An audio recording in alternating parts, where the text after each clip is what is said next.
Bueno, muy buenas noches para todos. ¿Cómo se sienten esta noche? Bueno, me alegra. Yo creo que voy a usar el micrófono porque todavía me queda una semana casi de misión aquí, y entonces creo que es preferible, por el bien de los últimos, es decir, los de Los Ángeles, el poder llegar con algo de voz, porque ustedes viven en esta época un tiempo de frío y además de humedad, y yo no vivo en ese entorno, entonces obviamente quiero cuidar el poder llegar bien. Yo salí el jueves en la tarde de mi casa. Yo vivo en un pueblito a las afueras de Bogotá, de la capital de mi país. Por eso es que a mí, que me llamo Francisco, me dicen Pacho, no Pancho, sino Pacho, porque en Colombia nos dicen Pacho a los franciscos. Algún menso se tragó la N, y así como aquí les dicen Pancho y en muchas partes del continente, en Colombia no, en Colombia nos dicen Pacho. Y como les digo, María José, soy casado con puertomontina. Yo la conocí aquí. Yo vine a predicar un encuentro nacional de la renovación en Punta de Trálica en el 2003. Vine con el padre Tom Forrest a predicar ese encuentro, y Paulina, mi esposa, era la servidora de los jóvenes del sur de Chile, porque ella es de Puerto Montt. Entonces ahí nos conocimos en septiembre del 2003 y nos casamos en mayo del 2004. Así que es que era carísimo el teléfono en esa época, era más barato casarse. Entonces nos casamos en mayo. Por eso el jueves en la noche yo salí. La gente de acá de la región quería que yo saliera el miércoles, pero el jueves era mi aniversario, el 29 de mayo. Entonces yo les dije, no, yo tengo que desayunar y almorzar con mi esposa para luego poderme ir de misión. Entonces viajé el jueves en la noche, llegué y estuve predicando para los servidores de la Renovación de Concepción el viernes en la noche, y el encuentro de Pentecostés de la Arquidiócesis de Conce el sábado. Ayer fui a predicar el encuentro de Pentecostés de la Diócesis de Linares. Entonces estuve allá, y de allá vine para acá para poder estar con ustedes esta noche y mañana en el encuentro que tiene mañana abierto. A mí me parece hermoso esta época porque es la novena de Pentecostés. Nosotros, que en la Renovación Carismática no tenemos devociones, no tenemos ninguna piedad, la única novena que nosotros podríamos pensar hacer es la novena de Pentecostés, que es como nuestra fiesta patronal. Entonces, por eso me parece hermoso el poder estar aquí, compartir este tiempo y poder compartir con nuestra gente. Quiero mirar para no hacer más ruido. Ahora sí, ya sé dónde está el cambio. Y quiero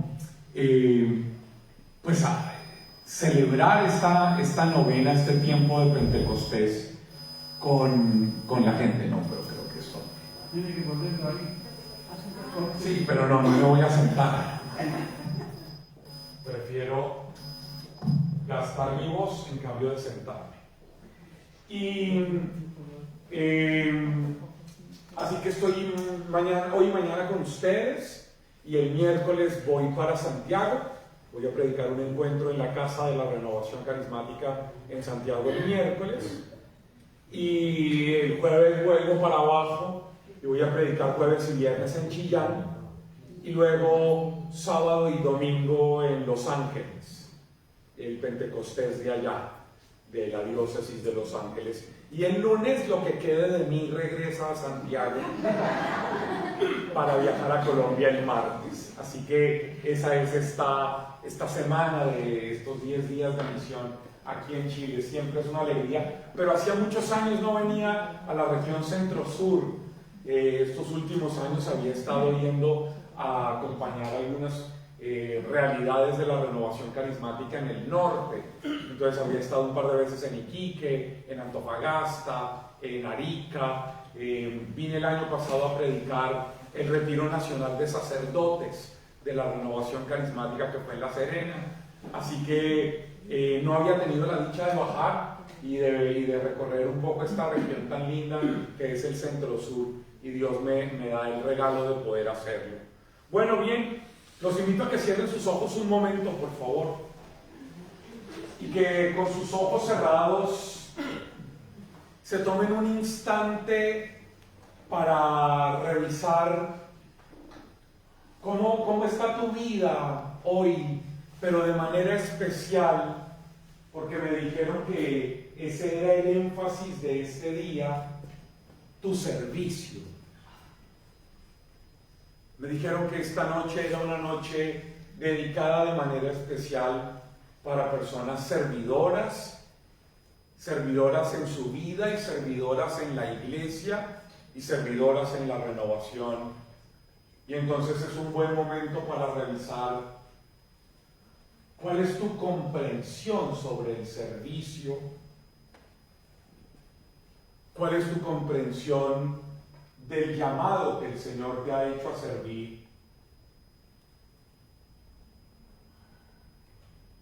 Y lo que estás viviendo en tu vida, las posibilidades que tienes de compartir, de amar, de servir, y lo que eso implica.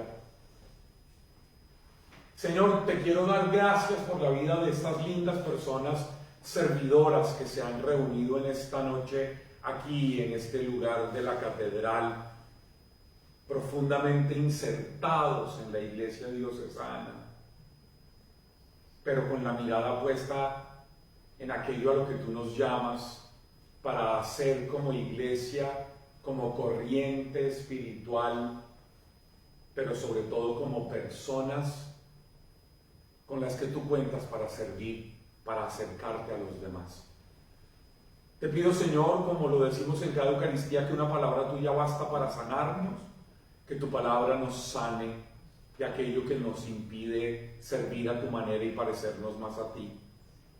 Y que el día de hoy y mañana muchas personas encuentren tu amor y tu cercanía a través de estas lindas personas que están aquí. Nos entregamos a ti, Señor, con nuestros oscuros y nuestros claros, con nuestras salidas y nuestras entradas, con nuestros caminos, con lo que somos y tenemos, para que a través nuestro tú sigas instaurando el reino en donde nosotros nos desenvolvemos cotidianamente. Te lo pedimos a ti, Señor, tú que eres digno de toda gloria y majestad, por los siglos de los siglos. Amén. Muy bien, ¿trajeron Biblia? Sí. O como son servidores, ustedes ya se la saben. Saquen sus Biblias, por favor, saquen sus Biblias. Y busquen, si son tan amables, en el Evangelio de Mateo, en el capítulo 14. Evangelio según San Mateo, capítulo 14. Y vamos a mirar un texto conocidísimo, entre los versos 14 al 21. Mateo 14, del 14 al 21. Un texto famoso que yo imagino que ustedes se lo conocen de memoria, pero que le pediremos al Señor que nos hable con novedad, porque la palabra siempre es nueva para nosotros, y que nos ilumine y toque nuestra vida de manera novedosa. ¿Ya tienen todos el texto? Todos, creo que alguien todavía lo está buscando. Mateo 14, del 14 al 21. Dice la Escritura, los que no tienen Biblia, para que vean lo buena gente que somos los colombianos, yo se las leo. Los que tienen Biblia, léanla conmigo, por favor. Les proclamo el texto. Dice la Escritura: al desembarcar, vio mucha gente, sintió compasión de ellos y curó a sus enfermos. Al atardecer, cuando caía la noche, se le acercaron los discípulos diciendo: el lugar está deshabitado y la hora es ya pasada. Despide pues a la gente para que vayan a los pueblos y se compren comida. Mas Jesús les dijo: no tienen por qué marcharse, denles ustedes de comer. Le dicen ellos: no tenemos aquí más que 5 panes y 2 peces. Él dijo: tráiganlos acá. Y ordenó a la gente reclinarse sobre la hierba. Tomó luego los 5 panes y los 2 peces, y levantando los ojos al cielo, pronunció la bendición, y partiéndolos, dio los panes a los discípulos, y los discípulos a la gente. Comieron todos y se saciaron, y recogieron de los trozos sobrantes 12 canastos llenos. Y los que habían comido eran unos 5,000 hombres, sin contar mujeres y niños. ¿Amén? Amén. ¿Amén? Amén. ¿Le quieren dar un aplauso al Señor por su palabra?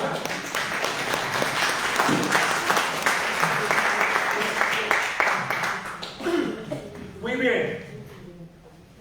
Miren lo que sucede en la narración. La narración nos propone, si ustedes ven el primer verso, el verso 14, en el verso 14 están planteadas las acciones iniciales de Jesús, y luego en el verso 15 aparece lo opuesto. Y yo quisiera que por favor, para los que están tomando nota, que veo que son varios, son muy juiciosos ustedes, muy aplicados, que revisáramos algunas cosas de esas características para comprender el sentido de la narración. 4 verbos, 4 acciones de Jesús aparecen en el verso 14, que son como el deber ser de un servidor cristiano. Primera acción de Jesús. Mire su Biblia. Dígame cuál es la primera acción de Jesús que dice el verso 14. ¿Cuál? Desembarcar. Miren, en la teología del Evangelio de Mateo, que es lo que uno busca, digamos, escudriñar un poco para comprender el sentido, desembarcar obviamente no es la acción de bajarse de una barca y tocar tierra. No es solamente eso. Uno pasa de la comprensión llana a la comprensión significativa. Y la comprensión significativa de la narración es que desembarcar es entrar en contacto con la realidad de los que están allí. Se lo voy a decir de esta manera. Esta es una hipótesis mía que defendí en algún lugar. Yo creo que desembarcar es el verbo con el que se nos cuenta de manera simbólica lo que es la encarnación. La encarnación es Dios decidiendo entrar en contacto con la realidad humana. Eso es la encarnación, lo que ustedes y yo celebramos el 25 de marzo y que luego lo celebramos con fiesta y regalos en la Natividad.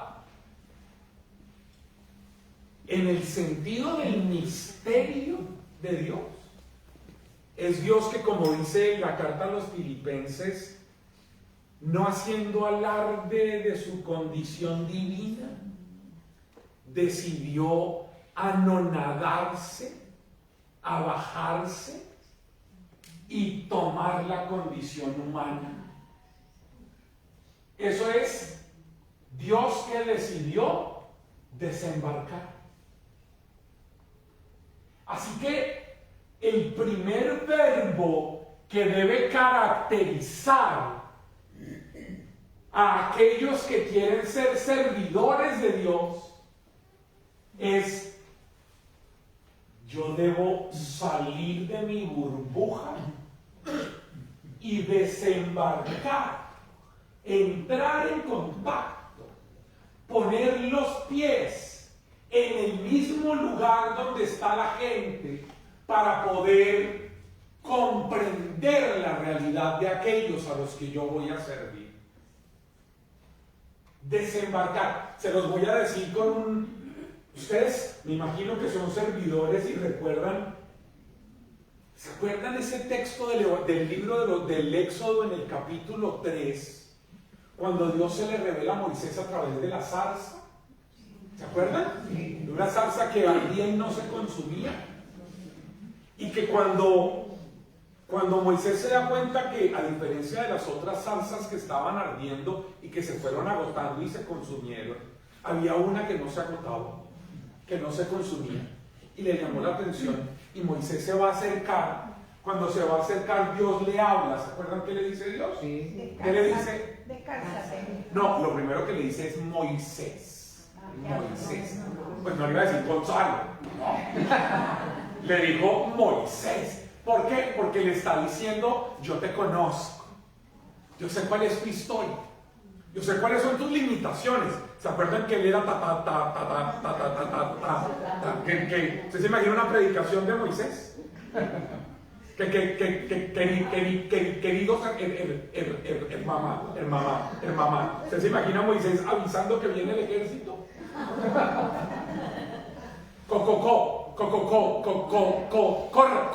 Corramos. Mientras da el mensaje, los mataron, ya llegaron los egipcios. Ahora, con todas y sus limitaciones, Dios le dice a Moisés, porque lo conoce, porque lo llama no por lo que va a hacer, sino por lo que ya es, por su historia. A ver, cuando yo cuente hasta 3, usted diga fuertemente su nombre. 1, 2, 3. Eso es lo que dice Dios siempre. Siempre Dios dice, yo te conozco. Y al hablar del nombre en la Biblia es, yo sé toda tu historia, sé de tus capacidades, de tus potencialidades y también de la pata que cojeas. Yo te conozco. Después de que Dios le dice a Moisés, lo siguiente que le dice es, descalza. ¿Por qué? Porque necesitas entrar en contacto con la tierra que están pisando los hebreos que son tus hermanos. No es un tema de piedad. No es descálzate porque este lugar es muy santo, muy limpio, muy puro. Para que tú puedas acercarte tienes que... No, porque entre el zapato y la pata pelada, ¿qué está más limpio? ¿Qué huele mejor? Seguramente el zapato. Entonces no es una cuestión de limpieza y de pudor. No, decirle Dios a Moisés, descálzate. Ustedes se acuerdan que Moisés estaba viviendo en Madián, que Moisés había huido de Egipto porque el faraón lo estaba buscando para matarlo. Moisés había perdido contacto con la realidad sufriente del pueblo hebreo esclavizado en Egipto. Y por eso lo primero que Dios le dice es, descálzate.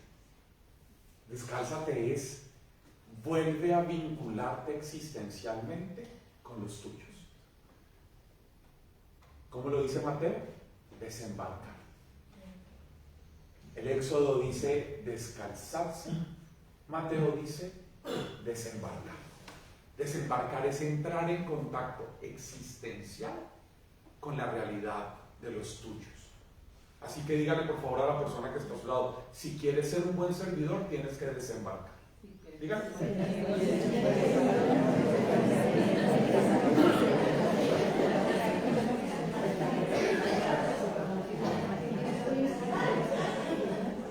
¿Saben por qué? ¿Saben por qué se los digo, familia de servidores de Talca? Porque si ustedes no desembarcan, ustedes van a ser asistencialistas, pero no servidores. Porque entonces ustedes van a prestar unas tareas, van a realizar unas funciones de asistencia a la gente de su grupo, a la gente de la parroquia, a la gente necesitada, pero esa vaina la puede hacer el Club de Leones. Eso lo pueden hacer los Rotarios.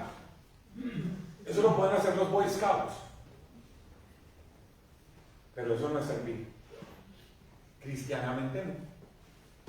Cristianamente debe haber un involucramiento existencial con el otro para que pase lo siguiente que dice el texto. Primer verbo, desembarcar. Segundo verbo, ¿qué dice el texto? Dice que Jesús desembarcó, vio. El texto, un poco para que aprendan alguna cosa, y entonces cuando el obispo o el párroco de la catedral o el asesor les pregunte si aprendieron algo hoy, ustedes le dicen: padre, hasta griego aprendí, para que vuelvan a invitar al colombiano. Óigame bien, le voy a enseñar una palabra que es la palabra en griego. Ustedes saben que el Nuevo Testamento es escrito en griego. La palabra original es la palabra jorao. Jorao. Diga conmigo, jorao. Jorao. Jorao no es solo ver, no es solamente la acción de utilizar el sentido de la vista. No, jorao en el griego del Evangelio es ver como Dios ve. Ver desde la perspectiva de Dios, Magdalena. No es lo mismo que yo te vea como a mí se me da la gana, con mis prejuicios, a que yo te vea como Dios te ve. Ahí la perspectiva es totalmente diferente. Ahí la cosa es otra cosa.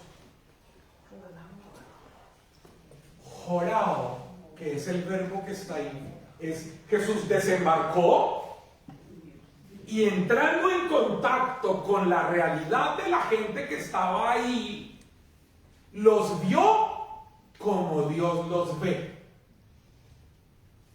Que finalmente, ¿quiénes de ustedes participan de grupos de oración? Levanten la mano. Finalmente es para eso, para lo que existe el grupo de oración. El grupo de oración es un lugar en donde deberíamos tener una transformación de la mirada.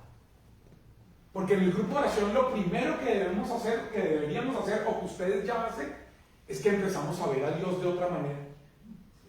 ¿Se acuerdan que lo primero que hacemos nosotros los carismáticos en un seminario de iniciación a la vida en el Espíritu es en el primer tema ayudarle a la persona a decir: cambia la imagen que tienes de Dios? Pasa del Dios que castiga, del Dios que pone pruebas, del Dios que hace zancadilla, del Dios que el Dios que es el Dios del Abba, el Padre revelado por Jesús. Lo primero que hacemos es un cambio en la manera de ver a Dios. Pero lo segundo que hacemos nosotros en la renovación es, bueno, ahora cambia la manera en la que te ves a ti mismo. Porque tú eres santuario del Espíritu Santo.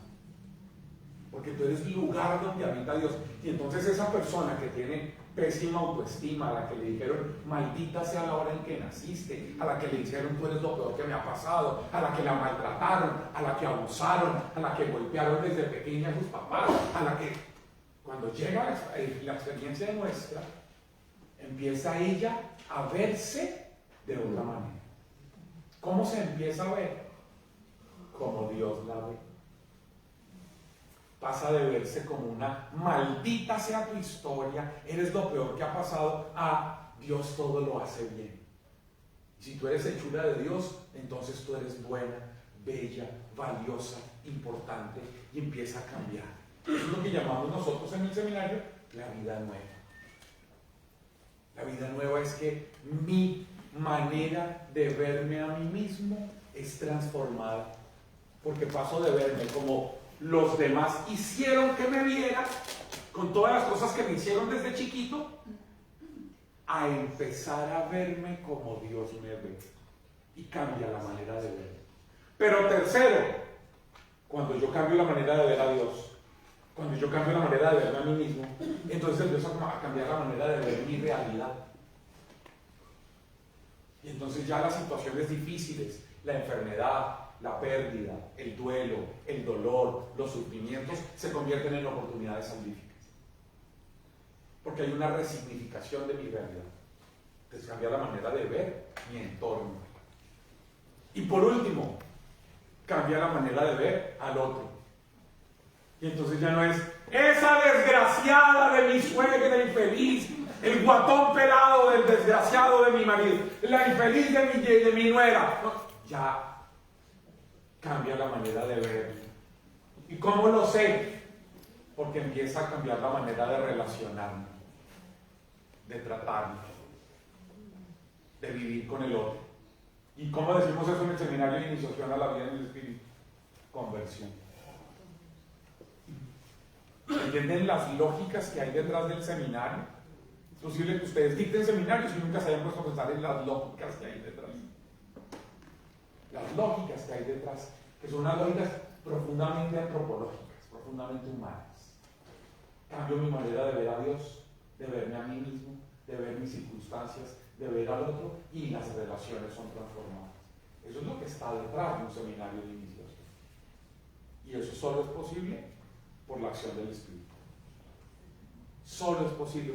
Y eso es lo que debe pasar cada semana. ¿Cada cuánto se reúnen los grupos de oración aquí? Una vez a la semana. Eso es lo que debería pasar cada semana en su grupo. Cada semana en su grupo debería pasar eso. ¿Qué? Jorao. Jorao. Ver como Dios ve. Ver desde la perspectiva de Dios. ¿Me estoy haciendo entender? ¿Van conmigo? Sí. Tercer verbo. Primero el verbo desembarcar. Segundo el verbo jorao. Ver como Dios ve. Tercer verbo. ¿Qué sintió? Compasión. Sintió compasión. Claro, ¿por qué? Porque empezó a ver como Dios ve. ¿Y cómo es que Dios ve? Con compasión, con misericordia. La palabra griega que utiliza es muy bonita. ¿Entre ustedes hay algún médico, alguna enfermera, algún científico, alguien? Escúcheme bien, la palabra la van a comprender ahora. La palabra griega que utiliza el Evangelio para hablar de sentir compasión. Aquí hay asientos, caballeros. La palabra griega que utiliza el texto, escúcheme con atención, se la voy a enseñar. Es una palabra más larguita. Es la palabra splagnisomai. Splagnisomai. ¿Han oído la palabra somatizar? Sí. Sí, por eso le pregunté si había médicos o enfermeras o alguien. Somatizar. ¿Qué es somatizar? ¿Qué es somatizar? Pero ¿qué es cuando ustedes dicen es que esa persona somatizó? Es que está somatizando. ¿Qué quieren decir con eso? Que siente, lo siente en el cuerpo. Que lo siente en el cuerpo. Que lo siente en el cuerpo. Splagnisomai. Le temblaron las entrañas, lo sintió en lo profundo de su cuerpo. La compasión no es una emoción.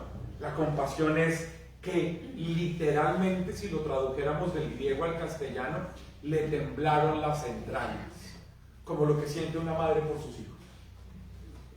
Nosotros los hombres, gracias a Dios, no sabemos lo que es eso. Nosotros no tenemos útero, porque Dios es muy bueno. Ustedes tienen un hombre por ahí al lado, miren a los hombres que tienen por ahí al lado. Y si tiene un hombre por ahí sentado a su lado, miren. ¿Usted se imagina ese tipo con periodo menstrual?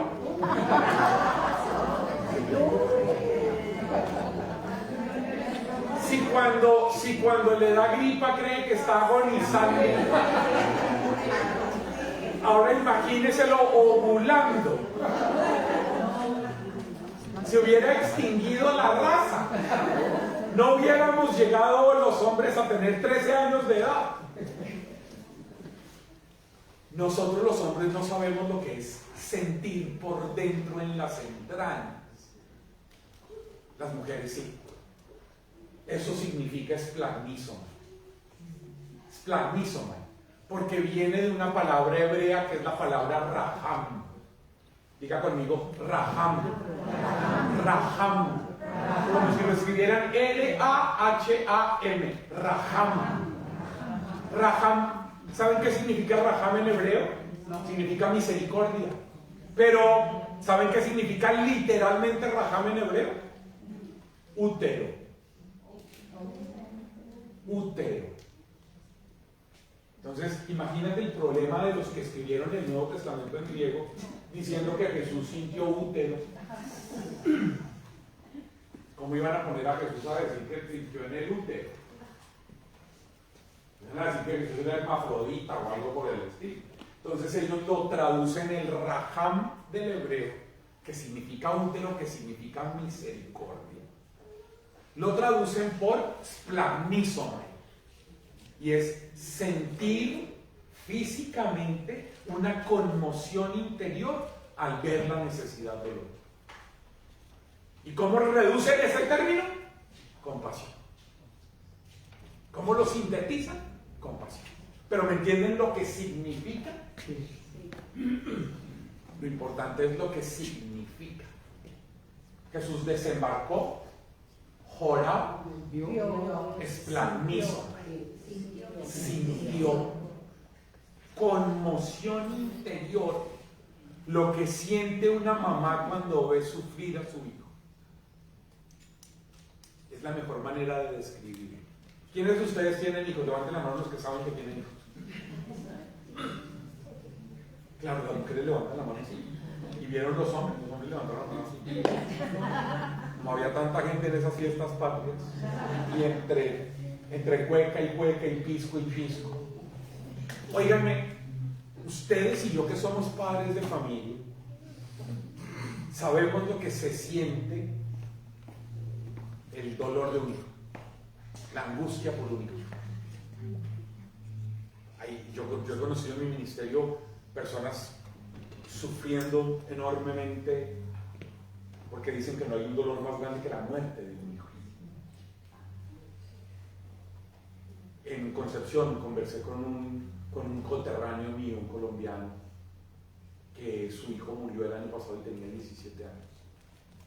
Un hombre de 45, tal vez 48. Y me abrazaba llorando. Me decía, es el primer colombiano que veo en este tiempo desde que murió mi hijo. Me abrazaba llorando. Me decía que murió en Colombia y él no pudo estar con él. Es un dolor que no se puede describir, que no se puede contar. Es splagnisomai. ¿Me entienden eso? Es eso que pasa por dentro y que conmueve la vida, que no permite indiferencia. Nunca se le olvide eso. Splagnisomai es eso que hace que usted tenga que moverse, porque eso que usted experimenta no da lugar a la indiferencia. ¿Sí? Desembarcar, ver como Dios ve, orado. Splagnisomai, que me conmueve interiormente, pero me empuja a cuarto verbo del texto. ¿Qué dice el cuarto verbo? Sanó. Sanar. Es como hago para ver esa situación tan fregada en la gente y quedarme de brazos cruzados. Por eso lo lógico con este itinerario de los 4 verbos es había que responder. Y ahí yo les digo, oigan, servidores, ¿qué tal son ustedes para responder a la necesidad de la gente que ven? Porque ahí es donde me genera una gran angustia nuestra renovación carismática. Yo empecé en esto, les decía al comienzo cuando María José me preguntó, yo tuve mi primer encuentro con el Señor en mi grupo de oración, que era una gran asamblea, éramos 14 personas, que nos reuníamos en el living de una casa. Y eso era yo conocí por primera vez al Señor en mi vida un domingo, el domingo 22 de noviembre del año 87. Y después de eso, yo seguí viviendo mi vida en mi grupo de oración. Luego ese grupo creció, compramos una casa, tuvimos una casa, conocimos al Minuto de Dios. En ese año 88, al año siguiente, nos vinculamos con el Minuto de Dios, que era desde donde se animaba la renovación carismática en Bogotá. Conocimos a un cura, hoy cura, en ese momento era diácono, que se llama John Mario Montoya, y luego el padre Diego Jaramillo, etc. que fueron como los que nos acompañaron a mí en lo personal en la vida, y yo crecí allí, luego compartí mi vida entre ese pequeño grupo que fue creciendo y luego una comunidad de jóvenes que nos reuníamos cada semana en el barrio del Minuto de Dios, que éramos una comunidad de 800 muchachos, que nos reuníamos todos los sábados, 800 muchachos. Una comunidad que creó un cura peruano que se llama el padre Charlie García, y Charlie me invitó ahí a acompañarlos, y de ahí estuve viviendo buena parte de mi juventud.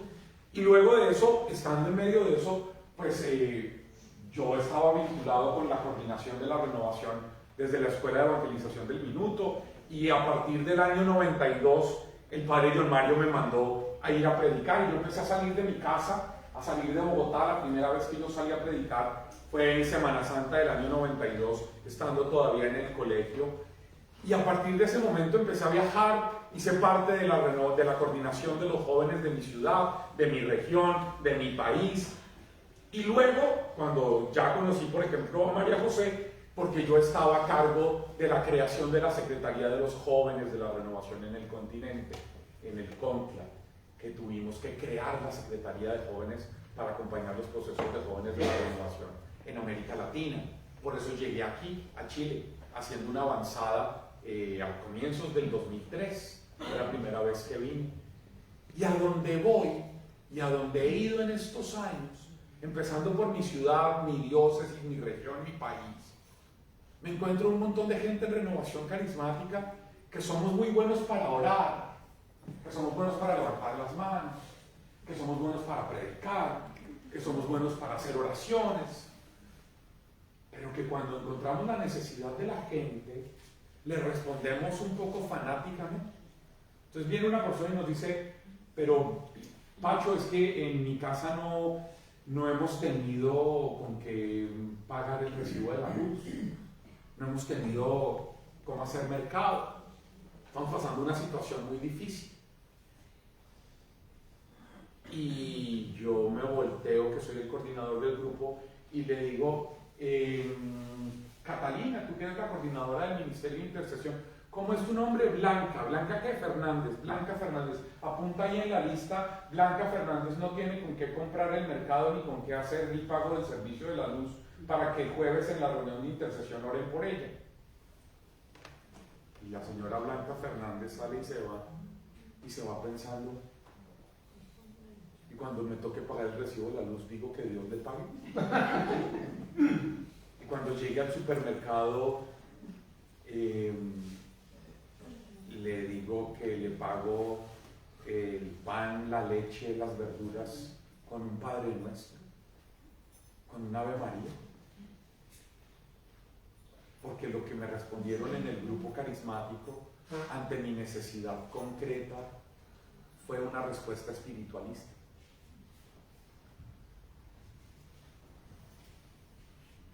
Y entonces, ¿qué pasó con el cuarto verbo?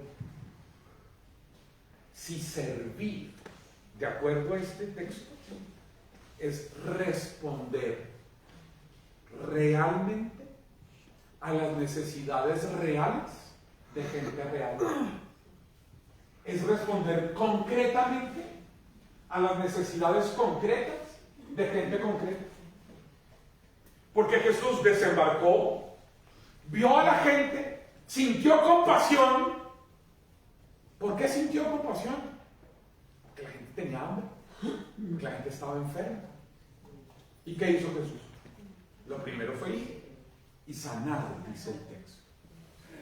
¿Y los dejó con hambre? No. ¿Y ustedes, renovación carismática de tal? La gente que no tiene con qué comer, ¿ustedes le responden con oraciones? No sé. Piensa. La gente que no tiene con qué pagar el recibo del agua, ¿usted le responde con imposición de manos? No sé. Piensen. Yo no lo sé. Pero la intuición que yo tengo, porque ando por ahí en mi vida, mi familia es tan inteligente que para que yo no esté en la casa me mandan a predicar. a donde yo voy me encuentro con mucha gente de renovación carismática que creen que las acciones concretas las debería hacer Cáritas y no la renovación. Hay gente que a mí incluso me ha argumentado, es que nuestro llamado en la iglesia es a orar y a evangelizar y a vivir el bautismo en el Espíritu. Como si eso no fuera traducido en acciones concretas para atender a la gente concreta. Y me lo dicen a mí que vengo de una cosa que se llama el Minuto de Dios, que es una obra fundada por el pionero de la renovación carismática en mi país, que tan pronto recibió el bautismo en el Espíritu, el tipo cogió una pica y una pala para construir casas para la gente pobre. Como consecuencia de su experiencia de bautismo en el Espíritu. Y que construyó un barrio para la gente pobre y después de eso, cuando vio que tenían niños, empezó a construir una guardería. Y después de la guardería, los niños que crecían, construyó un colegio. Y después de eso construyó una universidad. Y es una universidad que hoy tiene 120,000 estudiantes en todo el país, la universidad más grande de Colombia, en número de personas, de estudiantes.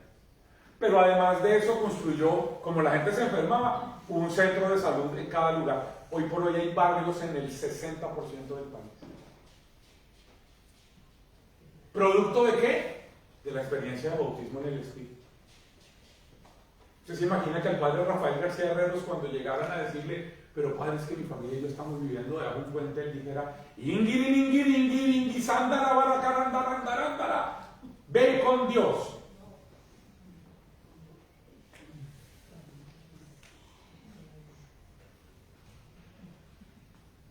No, él entendió que ser carismático es responder a la necesidad de la gente. Y ustedes pueden entrar, busquen en Google fotos del cura con una ruana blanca, con una ruana gris, con una pica y una pala, construyendo casas. Consiguiendo que le donaran terrenos para hacer barrios. Para que se hiciera creíble la experiencia de Pentecostés, la experiencia carismática. Es que ¿saben yo qué creo? Yo creo que en la renovación somos muy buenos creyentes, pero somos poco creíbles.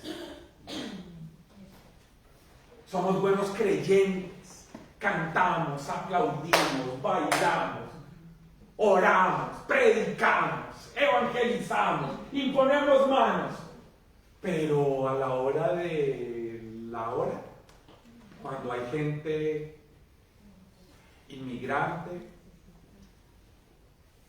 ustedes, o sea, si hay gente que debería entender esto, son ustedes después del 27 de febrero del 2010. ¿O no? O sea, ¿quién más que ustedes, cuando vivieron el terremoto del 2010, entendieron lo que es la solidaridad, la empatía, la compasión? ¿Sí o no? Y hoy que llega gente con sus terremotos familiares, con sus terremotos personales, la renovación, ¿cómo le responde a esos terremotos de esa gente? ¿Usted se imagina que durante esos días del terremoto que les tocó poner carpas, levantar escombros, buscar familiares muertos o desaparecidos, ustedes le hubieran dicho, nosotros aquí solo vamos a orar? Lo nuestro es orar, no. Para ir a levantar escombros, no, si lo mío es orar. Usted no podía responder diciendo lo mío es orar. Usted tenía que decir, para que se me note mi oración, aquí vengo a levantar escombros. Aquí vengo a hacer ollas comunales para darle de comer a la gente que no tiene luz. Aquí vengo a prender el fuego aunque estemos en verano para ayudarle a construir a la gente, tener comida mientras están excavando y levantando los escombros. ¿Ustedes hicieron eso o no? Ustedes fueron una sociedad que vivieron eso. Pero ¿y la gente que llega hoy, 15 años después? Inmigrantes, refugiados, enfermos, forasteros, necesitados, mendigos, prostituidos, con sus terremotos particulares, se les olvidó la solidaridad, se les olvidó la empatía, se les olvidó la compasión. Porque es que si la renovación no es así, tú dices fe con obras. ¿Qué dice Santiago cuando habla de la fe con obras? Pues que la fe sin obras es muerta. Entonces, ¿de qué sirve orar en lenguas, tener profecías, que la gente caiga en descanso en el Espíritu, si no hay acciones que evidencien eso? Por más de que oren en lenguas y hayan profecías y visiones y la gente caiga en descanso en el Espíritu, su fe es muerta. Por eso Jesús desembarcó, vio, sintió compasión y sanó. Mientras tanto, miren el versículo 15. Vamos a pasar del versículo 14 porque se nos queda. Miren el versículo 15. En el versículo 15 se nos dice: cuando oscureció, cuando cayó la noche, los discípulos, ¿qué hicieron? Miren qué verbo dice que hicieron los discípulos. ¿Qué? Se acercaron. Oigan, miren esta descripción tan bella del Evangelio de Mateo. ¿Era de día o de noche? De noche. Es decir, ¿estaba claro o oscuro? Oscuro. Y perdónenme la estupidez que voy a preguntar. Yo sé que es una idiotez y ustedes van a decir: ¿ustedes de verdad trajeron a este colombiano para que me diga eso? ¿Qué fue lo que los discípulos hicieron cuando oscureció? Se acercaron. ¿Por qué? ¿Cuándo uno se acerca?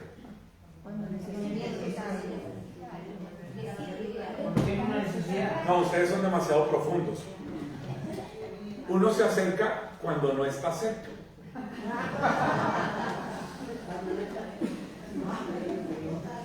O sea, ¿yo me puedo acercar más a María José? ¿Por qué? Porque estoy cerca. Pero si yo digo que me acerqué es porque estaba ojo, el Evangelio en el verso 15 nos va a contar cómo se nota que usted está en la oscuridad y lejos de Jesús. En la oscuridad y lejos. ¿Cómo saber que yo estoy en las tinieblas siendo servidor y que estoy lejos de Jesús? ¿Qué dice el verso 15? Llegaron a la tarde, se acercaron los discípulos diciéndole: el lugar es desierto y es ya tarde. Despide pues a la muchedumbre para que se vayan a las aldeas y se compren alimentos. ¿Saben qué significa estar a oscuras y lejos de Jesús? Es venir a darle órdenes a Jesús. ¿Y qué orden le dan los discípulos a Jesús? ¡Despídenos! ¡Quítanoslos de encima! ¡Mándanos a que ellos resuelvan su vida! El hambre de ellos me importa un carajo. Que vayan y se compren comida. Despídelos. Allá hay una pareja de homosexuales. Despídelos. A esos que son allendistas comunistas, despídelos. A esos que son pinochetistas, despídelos. A esos que no están casados por la iglesia, despídelos. Que ellos vean a ver esos, los homosexuales, las prostitutas, los venezolanos, los colombianos, los comunistas, los pinochetistas. Que vean cómo sobreviven, que vayan ellos y miren a ver cómo comen, cómo consiguen comida para comer. Despídelos. Cada vez que usted tenga en su cabeza o en su corazón sentimientos como ese, usted está a oscuras y lejos de Jesús.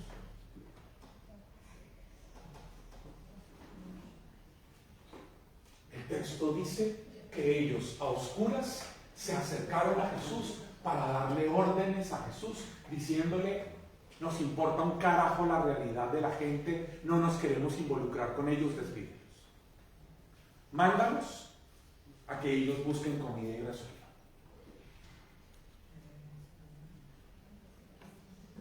Mientras que en el verso 14 Jesús desembarcó, vio como Dios ve, sintió que le temblaban las entrañas y se movió a responder a eso.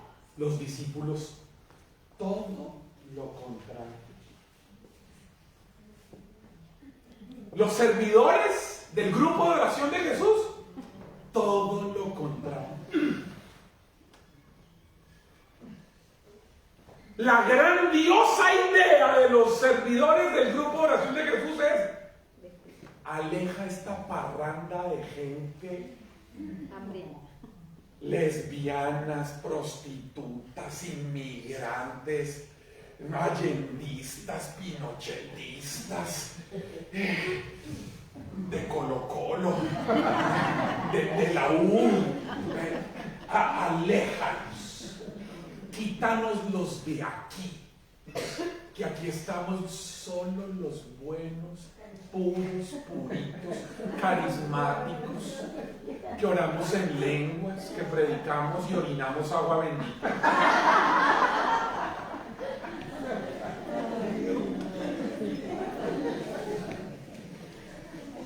Díganme si después de comprender el verso 14, el verso 15 no es dramático. El verso 15 es dramático. Porque si en el verso 14 nos han contado cómo es Jesús, explíquenme cómo los servidores del grupo de oración de Jesús en el verso 15 muestran, ¿cómo es que dicen los chilenos? La hilacha.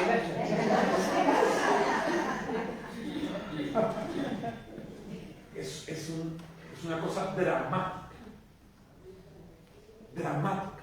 Pasar de la descripción del verso 14 de Jesús a la realidad del verso 15 de los desgraciados servidores de Jesús es una cosa dolorosa. Dolorosa. ¿Y qué responde Jesús ante esa gran iniciativa de los servidores de decirles: despáchalos, aléjalos, despídelos? ¿Qué responde Jesús?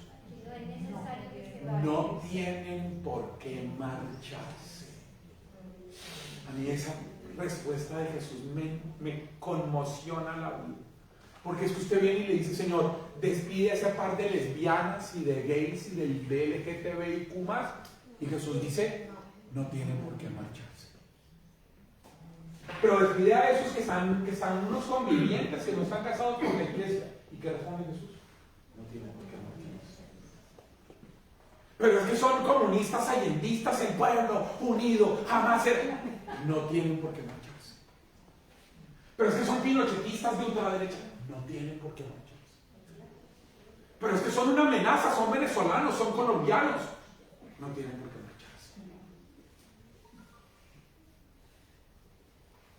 La respuesta de Jesús es: no tienen por qué marcharse. Y no solo eso, no tienen por qué marcharse, puntos suspensivos, denles ustedes de comer. No solo no tienen por qué marcharse, ustedes querían despacharlos, mandarlos a la punta del cerro, dicen los chilenos, y alejarlos de ustedes. Y Jesús les dice: un verdadero servidor es ese que no solamente no piensa eso, sino que piensa en sí mismo como respuesta de Jesús para darle de comer a ellos.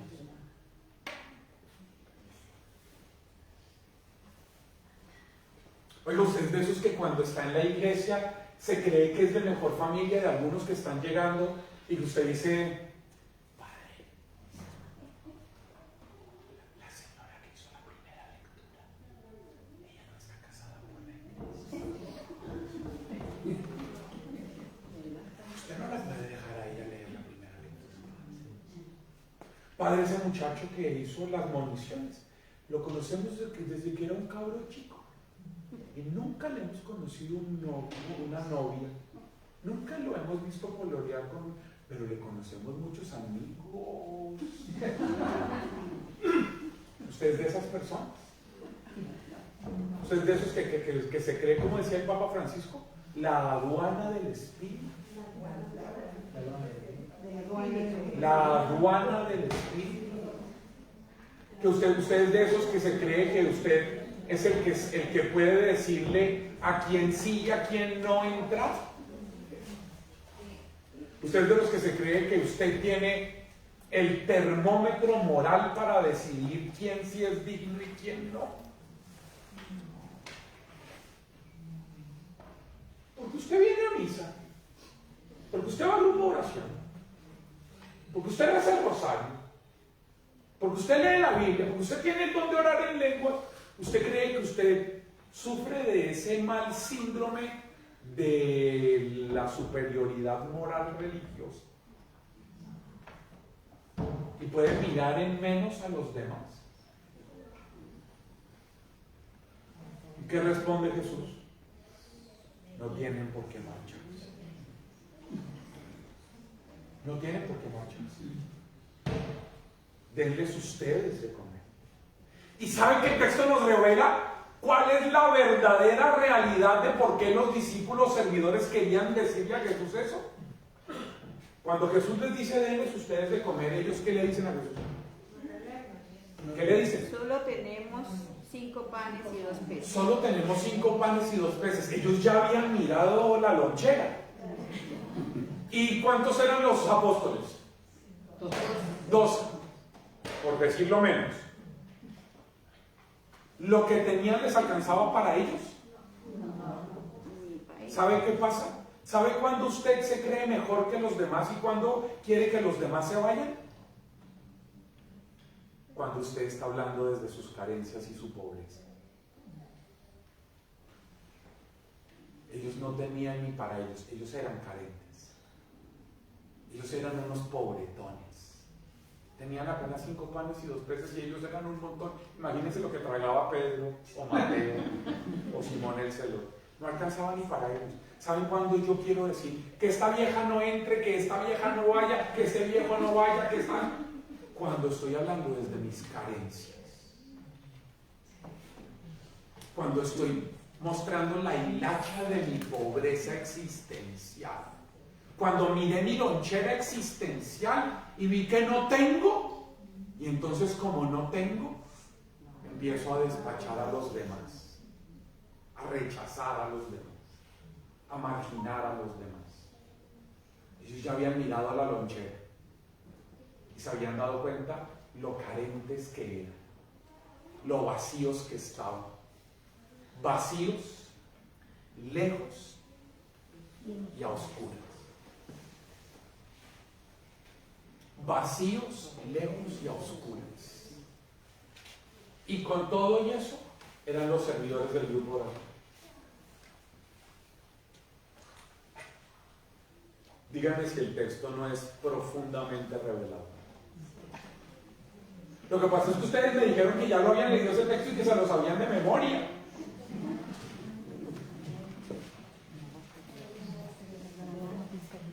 ¿Y qué hace Jesús a continuación? Mire qué pasa con el texto para terminar. ¿Qué pasa a continuación en el texto? Tráenmelos acá. Jesús les dice tráiganmelos acá. ¿Pero tráiganme qué? Su pobreza, su nada. Lo poco que tengan. Pero no se guarden nada.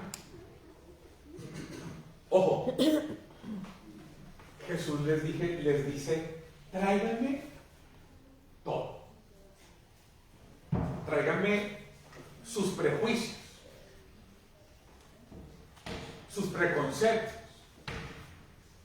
sus odios, sus rencores, sus vacíos, sus tristezas, sus conocimientos, sus saberes, sus experiencias, su profesión, su historia, sus cualidades, sus carismas. Tráiganme todo lo que tienen en la lonchera. Tráiganme. ¿La lonchera estaba vacía? ¿Sí o no? No. ¿Qué había? Poco.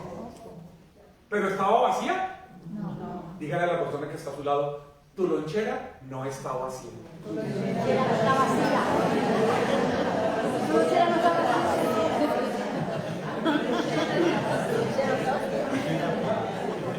Levanten la mano los que son conscientes de que en su lonchera hay poco.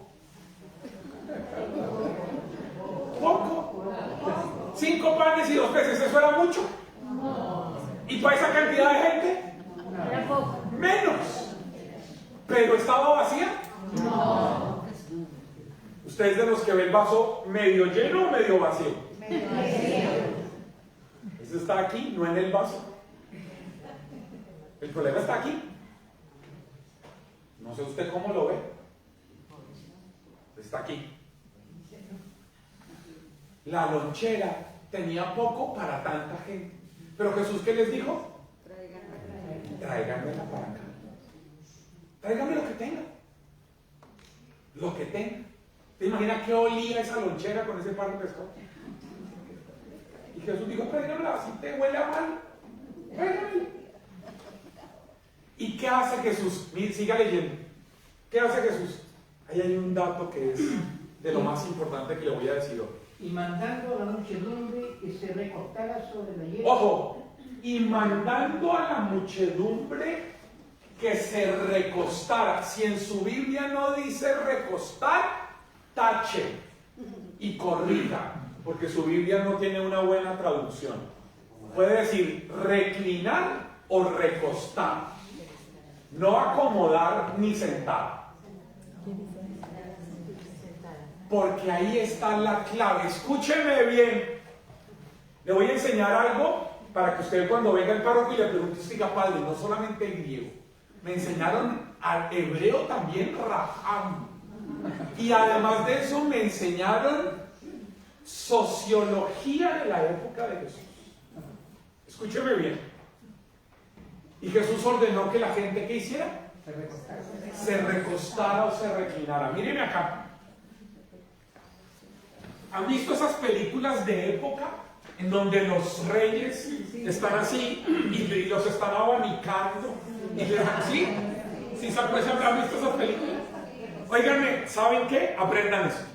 Aprendan esto para que entiendan el texto. En la época antigua y en la época de Jesús, solo comían reclinados los libres. Los esclavos comían sentados a los pies de las mesas de los amos. Solo los libres comían reclinados o recostados. ¿Sabe qué significa? Que su grupo de oración, que su servicio, lo que busca profundamente es que la gente que va al grupo de oración, que la gente que está cerca de usted, pase de sentado a recostado. No se puede comer si la gente no es libre. Ustedes y yo lo vivimos cada vez que van a... ¿Ustedes van a misa de vez en cuando o no? ¿Sí han ido a misa alguna vez? ¿Lo primero que hay en la misa es la comunión? No. ¿Qué es lo primero que hay en la misa?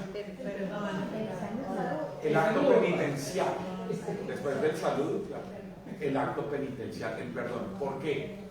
Porque no se puede llegar a comer cuando se es esclavo aún.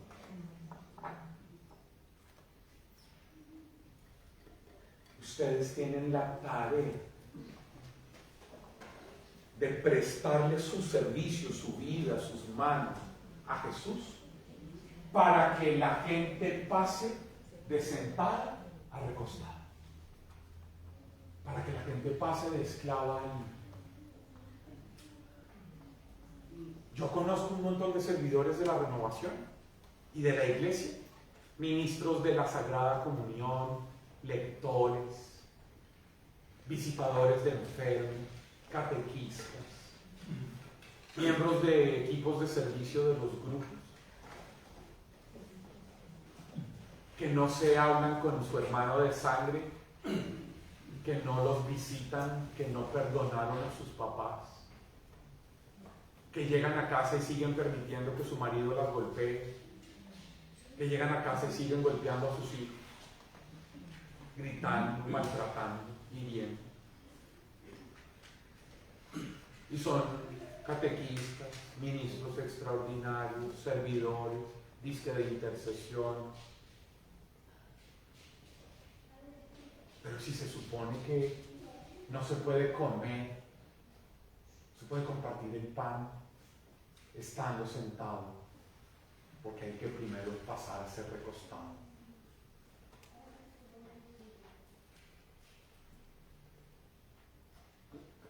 Necesitamos que nuestros servidores realmente le permitan a Jesús darles libertad. Que se reclinen, que se recuesten. Porque mientras que eso no pase, no pueden darles la comida. Porque la comida es símbolo de la alianza. Y la alianza solo se hace entre libres. Cuando una pareja se va a casar y uno de los dos llegó coaccionado, el matrimonio es nulo. Porque un matrimonio es una alianza. Y solo se puede hacer alianza entre libres. Si alguien llega coaccionado, es nulo. Ahí hay una teología detrás. ¿Por qué Dios no hizo alianza en Egipto con los hebreos, sino solamente hasta el capítulo 19 del Éxodo, en el monte de la montaña del Horeb en el Sinaí? Porque ya habían dejado atrás la esclavitud. Y solo se puede hacer alianza cuando se es libre. Pasar de sentado a reclinar. Para eso son los grupos de oración. Para que cuando la gente llegue al grupo de oración, usted le pueda ayudar a que ellos pasen de esclavos a libres. Pero para eso, usted tiene que ser libre. Y bien vale que esta noche la piense. ¿Qué tan libre soy yo de mis ataduras de odio, de rencor, de prejuicio, de preconceptos? ¿Qué tan esclavo soy yo de ese síndrome de superioridad religiosa que no me hace relacionarme con mi hermana, con mi cuñado, con mis sobrinos, porque van a una iglesia evangélica, porque son testigos de Jehová, porque son ateos, porque no nos hablamos desde hace 6 años que murió papá y nos dejó una herencia y por esos 3 pesos nos peleamos? Por las cosas que me hizo cuando éramos pequeños, por el daño que me hizo cuando estábamos casados. Necesitamos la experiencia de la libertad. Estamos en la novena de Pentecostés y dice Pablo a los Colosenses que donde está el Espíritu de Dios hay libertad. Y lo cantan, ¿no? Ellos lo cantan: ¿dónde está el Espíritu de Dios?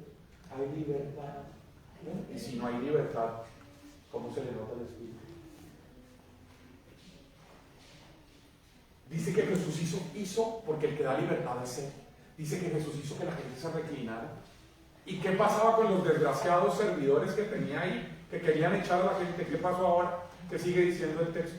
Ya. Y mandándole a la muchedumbre que se revolcara sobre la hierba, tomó los 5 panes, Tomó lo que traían en la lonchera y los 2 peces. y los 2 peces y los bendijo.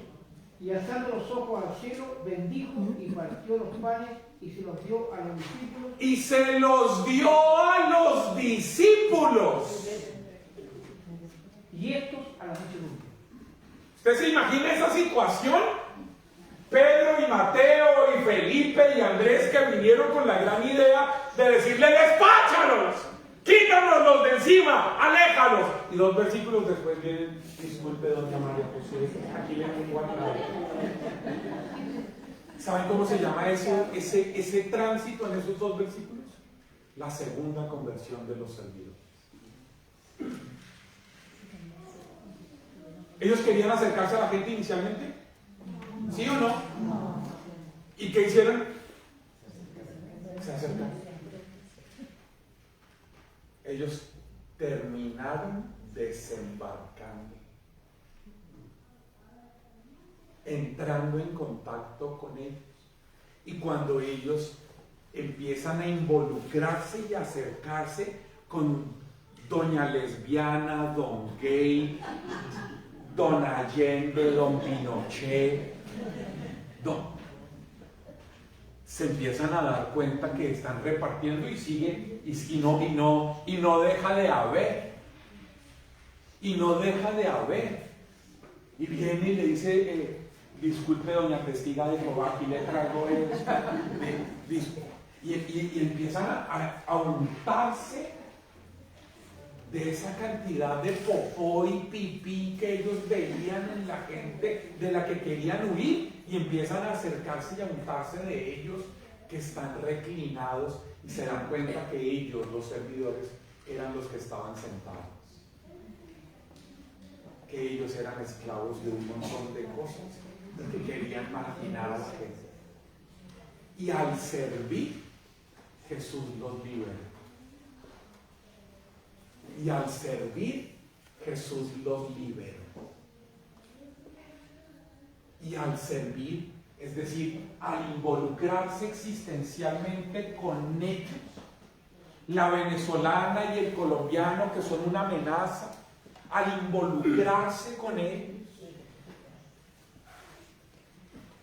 al involucrarse con los que yo 2 versículos atrás quería mandar a la punta del cerro, al involucrarse con ellos, empezaron a darse cuenta que la comida no paraba de existir, que la comida no se acababa, que la salsa no se apagaba.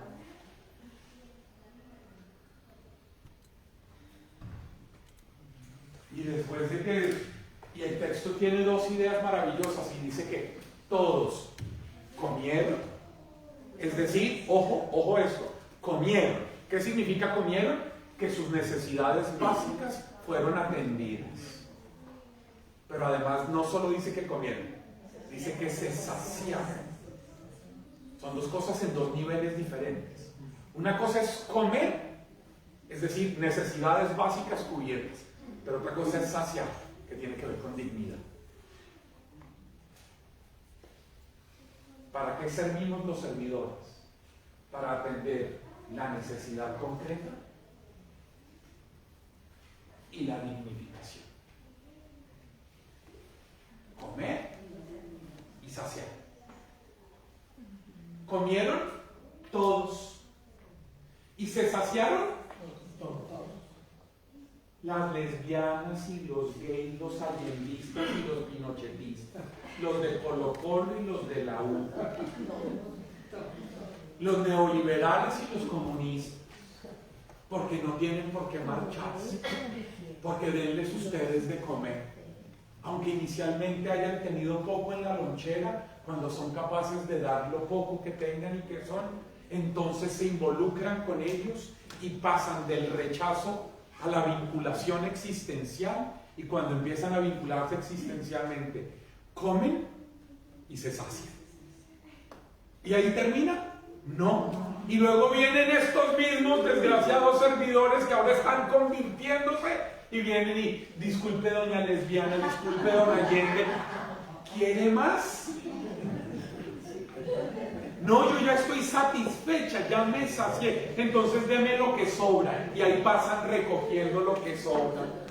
Lo que va sobrando lo van recogiendo. ¿Y cuánto recogieron? 12. Porque 12 habían sido las tribus de Israel de la primera alianza. Porque 12 eran los apóstoles de la nueva alianza. Y las 12 puertas o los 12 canastos que recogen representan a nosotros, los que hemos de venir después, para que haciendo eso ya nunca más falte, para que haya para todos, en el nombre de Jesús. Amén. Pónganse de pie.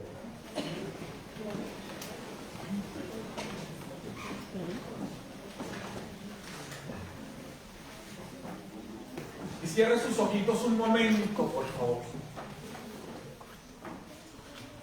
Cierre sus ojos un minutito y permítase revisar lo que nos ha dicho la palabra en esta noche. Un texto conocidísimo, pero que tal vez hoy tenga un sabor a novedad. Que tal vez hoy el Señor nos esté animando a tomar algunas decisiones, a revisar algunos comportamientos, algunas mentalidades. Tal vez hoy el Señor nos esté diciendo con su palabra algunas cosas que aunque conocíamos el texto desde hace tiempo, no habíamos visto, ni escuchado, ni revisado, ni atendido, ni comprendido. Amado Señor, yo quiero presentarte a estos servidores y servidoras de la renovación de Talca. Tú conoces su historia personal. Tú conoces sus vidas, dónde nacieron, dónde crecieron, cómo fueron criados. Tú conoces, Señor, la causa que ellos traen históricamente, por la cual se comportan como se comportan, piensan como piensan, sienten como sienten. Tú conoces sus realidades, amado Señor. Y yo quiero pedirte hoy, por el ministerio que me has dado en la iglesia, amado Señor, que los ayudes a pasar de sentados a reclinados. Que vengas a darles libertad. Libertad en su manera de pensar. Que ellos salgan de la oscuridad. Que ellos no sean movidos por la mezquindad de sus loncheras poco llenas. Y que se acerquen más a ti, como lo hiciste con los discípulos, que querían actuar totalmente en contra de lo que tú querías hacer, y ellos fueron transformados en vehículos de tu gracia que alimenta y que sacia, y que luego recoge para que nada se pierda. Derrama, Señor, la gracia de que estas lindas personas que están aquí, los que nos están viendo de lejos, pasen de sentados a reclinar. Inda y alabaja y daro, yare lebradar la baja y dara. Y entre lebredeshnaro, vi elebradaraitare, diafleshnai hierikiandiarai, o rabradaraishne debrehaidaro, diafakahavaksa lebredarahillo, y entrale varaidaro. Amigo Espíritu Santo, ven en esta novena de Pentecostés y rompe nuestras cadenas. Ven y desata nuestras ataduras. Ven y derriba nuestros muros. Sácanos de la comodidad de pensar que somos buenos servidores porque llevamos haciendo las mismas cosas desde hace tantos años y porque nos sentimos bien cómodos y a gustos con nosotros mismos, cuando hoy tu palabra nos presenta un horizonte mucho más amplio para realizarnos como personas y como servidores en ti. Ven, Espíritu Santo. Ven, Espíritu, y toca. Los que quieran ser tocados por el Espíritu, díganselo a Él. Dígale, tócame, Espíritu. Tócame, amigo Espíritu Santo. Tócame, Ruach de Yahvé. Tócame, aliento de vida. Tócame, fuego que no se apaga.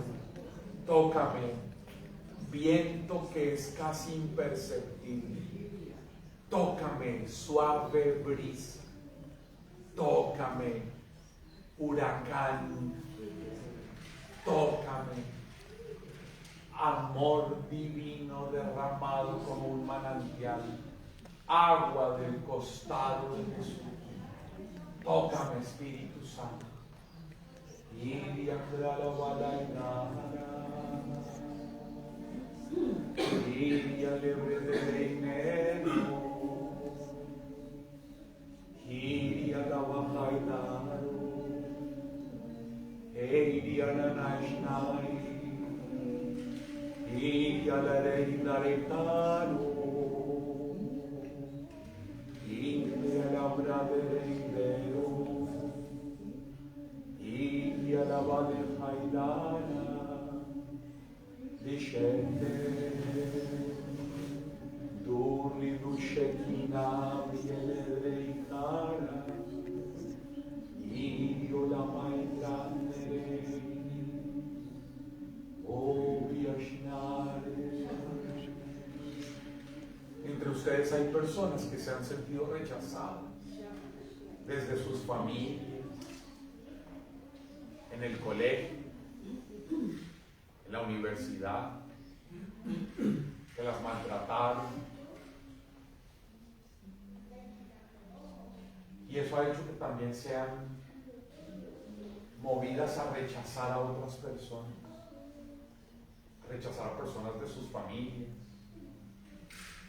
a justificar el guardar rencor, el guardar odios en el corazón. Y hoy el Señor les está diciendo que quiere que se reclinen, que quiere que se recuesten, que quiere que sean libres. Ustedes no fueron hechas para guardar rencor. Entre ustedes hay una persona que fue abusada sexualmente cuando era pequeña y ha cargado con un gran odio y un gran rencor hacia la persona que le hizo ese daño. Esa persona está muerta desde hace décadas y tú no la has podido perdonar. El Señor te dice, no con tu fuerza, sino con la mía. La próxima Eucaristía a la que vayas, ofrécela por la persona que te hizo daño. Y cuando lo hagas, tú que estás sufriendo de ese mal, de ese dolor, que tienes un problema gástrico intestinal, la causa es ese odio. Cuando lo hagas, perdonándola de corazón, el Señor dice, no tendrás que someterte a la cirugía, porque la causa va a ser sanada completamente. Cuando te vayan a hacer los exámenes para la cirugía, el médico te va a decir que no sabe qué pasó, pero que ya no tiene que operar.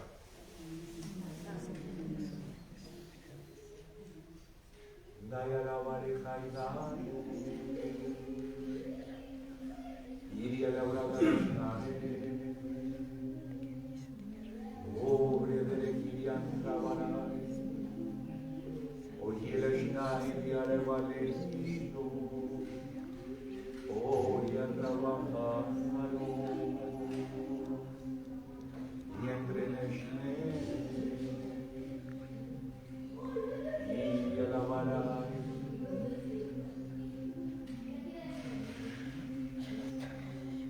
El Señor ha venido a sanar, a limpiar, a liberar a muchos de ustedes. Hay una persona entre ustedes que sufre de muchísimos problemas respiratorios, utiliza inhaladores, que ha cargado por años un rencor, un dolor muy grande contra alguien que siente como que le oprime el pecho. Y ahora mientras predicábamos y mientras orábamos, ha sentido un calor en el pecho que le recorre desde el pecho hasta la nariz, la frente, y siente como que algo se va abriendo. El Señor te dice que Él te da la gracia de perdonar a la persona que difamó tu vida, esa herida tan grande que tienes, y que te vas a dar cuenta que en los próximos meses tu organismo ya no necesita del inhalador, que lo vas a ir dejando paulatinamente, porque hoy el Señor te da la gracia de cerrar ese camino, de perdonar, de seguir adelante. Muchas cosas ha estado haciendo y va a seguir haciendo el Señor hoy, mañana, el resto de estos días, Yo los invito a que sean conscientes, que revisen qué es eso que el Señor les ha dicho y ha estado haciendo, tocando la vida de algunos de ustedes, tal vez de muchos, transformando sus emociones, su manera de ver, de sentir, de relacionarse.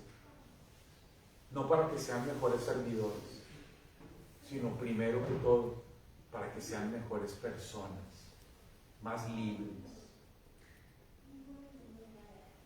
más proactivos, más solidarios, más empáticos, más acogedores, para que así puedan responder a la necesidad de los demás, empezando por los de las propias familias. El Señor ha venido a sanar a algunos del mal de la indiferencia. Y los va a convertir en tremendos instrumentos de su amor, volcados a responder a la necesidad de los demás. Diga conmigo, te damos gracias, Señor. Te damos gracias, Señor. Bendito Te sea. alabamos, queremos bendecirte, queremos alabarte, Señor. Queremos glorificarte por tu palabra, por tu presencia, por tu amor entre nosotros. Bendito seas, Señor.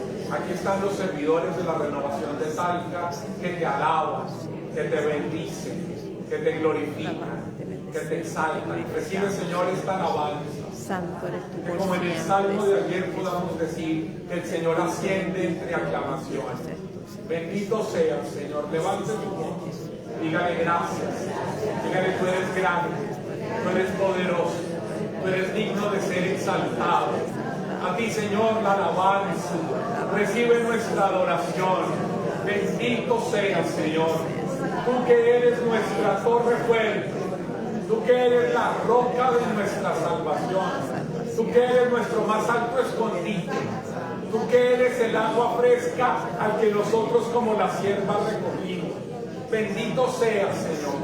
Gloria, gloria, gloria a tu nombre. Te alabamos, Señor. Te bendecimos. Te amamos. Te exaltamos. Te glorificamos. Tú eres digno de ser glorificado. Tú eres digno de ser amado, de ser seguido, de ser servido. Bendito seas, Señor. Gracias.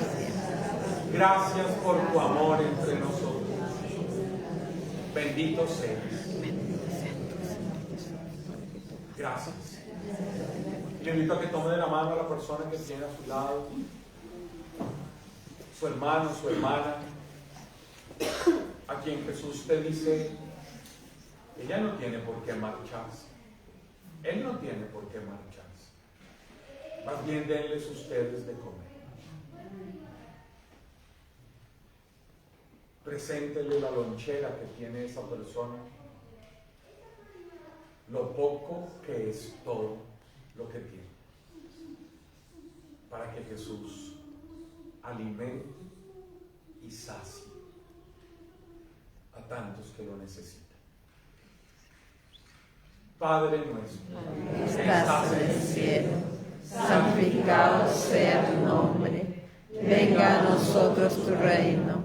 Hágase tu voluntad en la tierra como en el cielo. Danos hoy nuestro pan de cada día. Perdona nuestras ofensas, como también nosotros perdonamos a los que nos ofenden. No nos dejes caer en tentación y líbranos del mal. Y a ti, Amén. María, María bonita, María de las arrugas, María la de Pentecostés, la del aposento alto, la que había tenido que caminar, la que había tenido que luchar, que perseverar, la que había pasado el dolor de la muerte de su hijo, la que había entendido que para abrazar a Jesús ahora tenía que abrazar a sus hermanos de comunidad. María, a ti gracias por tu ejemplo, por tu modelo. Te pido que con tu presencia, con tu amor, con tu compañía, nos acompañes en esta noche, en el regreso a casa, cuando nos vengamos a encontrar mañana, y que podamos tenerte a ti, María, no como un motivo de piedad, sino como un modelo de servicio. Por eso podemos saludarte a ti también, y decirte, alégrate, llena de gracia. El Señor es contigo, bendita eres entre todas las mujeres, y bendito es el fruto de tu vientre, Jesús. Santa María, Madre de Dios, ruega por nosotros pecadores, ahora y en la hora de nuestra muerte. Amén. Bueno, yo les agradezco mucho la invitación al equipo de coordinación de la diócesis